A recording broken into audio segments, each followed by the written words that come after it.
खुलुमबाय बयनिसिमबो आंनि बे डेली आपडेट बड' इउट्युब चेनेलाव नोंथांमोनखौ आरोबाव बरायहरबावनाय थाबाय। दिनै आं नोंथांमोननि गेजेराव मोननैसो सानसेयारि खौरां लानानै फैदों। आं आसा खालामो नोंथांमोना भिडिअखौ जोबजासिम नायलांगोन आरो लोगोसे चेनेलखौ साबस्क्राइब खालामनानै लागोन। दिनैनि गिबिसिन खौराङाव दङ उफ्रा बिसायख'थिनि थाखाय BPF आरो UPPL मोन्नैबो हान्जाया बिजाथिखौ फोसावबाय। आसामाव उफ्रा बिसायख'थिनि सिगां सिडली बिधान सभा बियाबनि थाखाय BPF दोलोआ गावसोरनि बिजाथिनि मुंखौ फोसावबाय। BPF दोलोआ सुद' कुमार बसुमतारीखौ सिडली बिधान सभा बियाबाव बिसायख'थि गेलेनो थाखाय बिजाथि महरै सायख'बाय।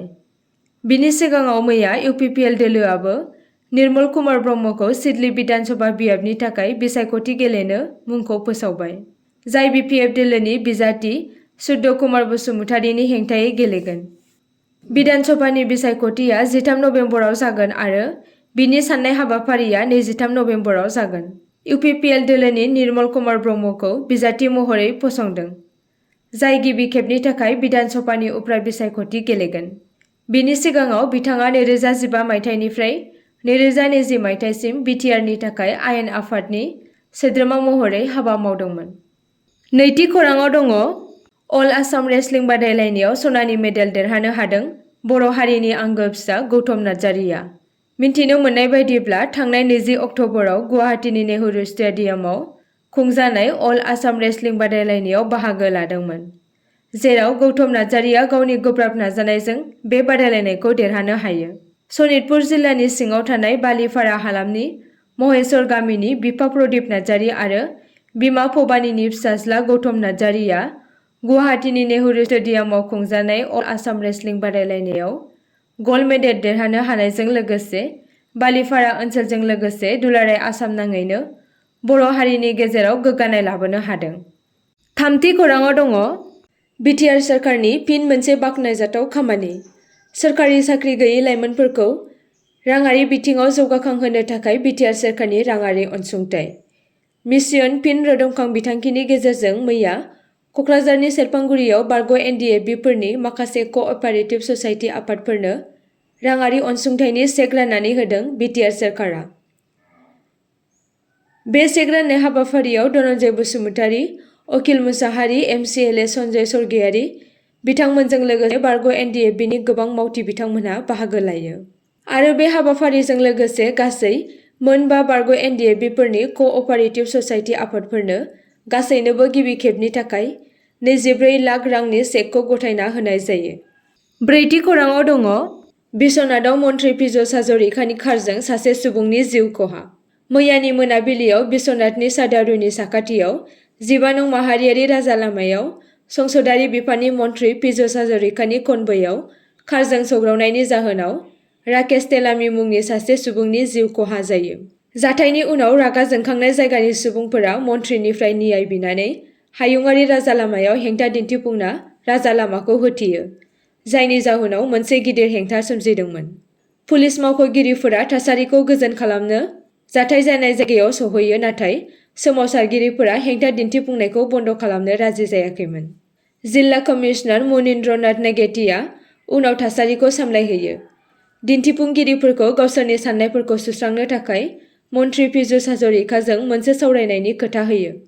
जिल्ला कमिशनार नेगेटि आरो पुलिस मावख'गिरिफोरा जाब्रबथायजों थैनाय राकेश तेलामी मुंनि नखरनि सोद्रोमाफोरजों लोगोसे सा 20 सोमावसारगिरिफोरखौ पेराडाइज हटेलाव मन्थ्रिखौ लोगो हमनो थांखि लादों।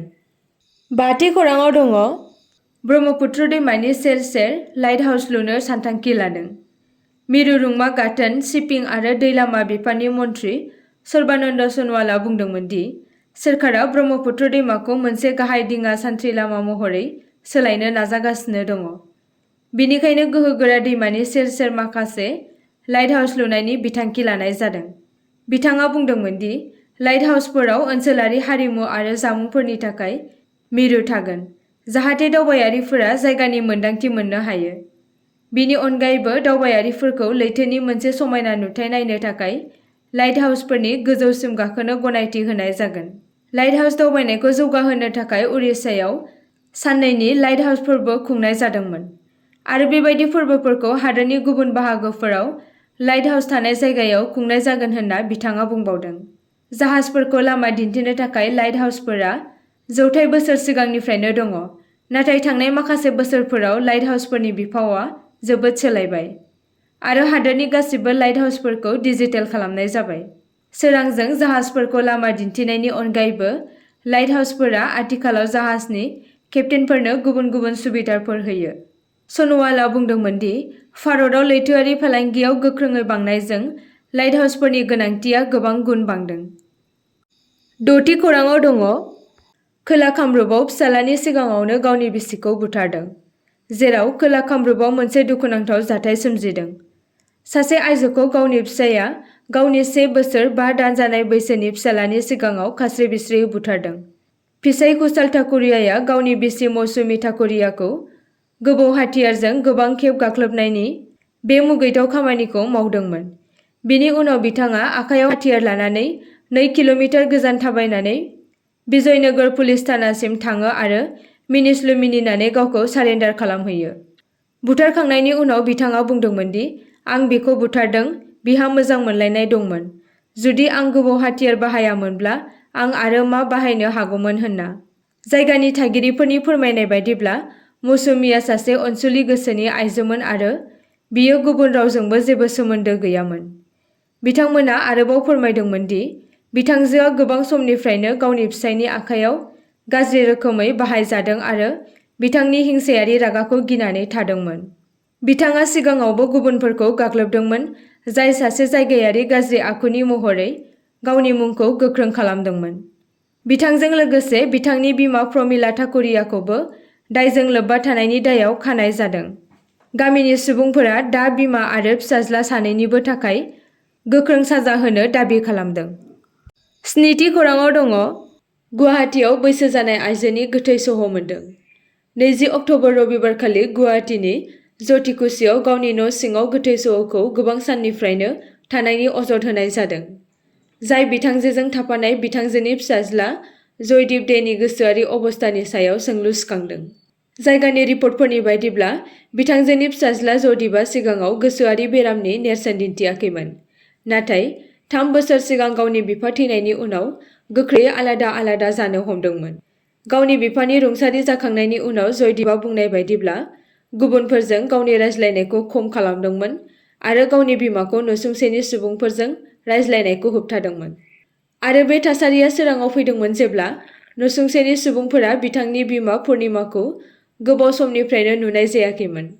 जयदीपआ बिसोरखौ गावसोरनि न'आव हाबनो गनायथि होयिनि उनाव बिसोरो पुलिसनो खौरां हरो। बिबानगिरिफोरा न' सिङाव हाबनायाव पुर्णिमानि गोथै सह'खौ मोनो। पुर्णिमाया गावनि सोरगोआरि फिसायनि रेलवे पेन्सनजों जिउ खुंबोगासिनो दंमोन।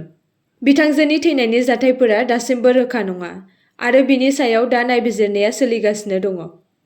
दिनैनि जोबथा खौरांआव दङ, गाग्लोबनायनि हुमखि होदों उदखारिफोरा एयार इन्डिया बिरखंआव। खालिस्तानी उदखारिया दावबायारिफोरखौ एयार इन्डियानि बिरखंफोराव गाखोनो नाङा होननानै सांग्रांथि होदों, जेराव खालिस्तानी उदखारि गुरुपन सिंह पन्नुआ 1 निफ्राय 19 नबेम्बरसिम एयार इन्डियानि बिरखंफोराव दावबायारिफोरखौ गाखोनो नाङा होनना सांग्रांथि होदों।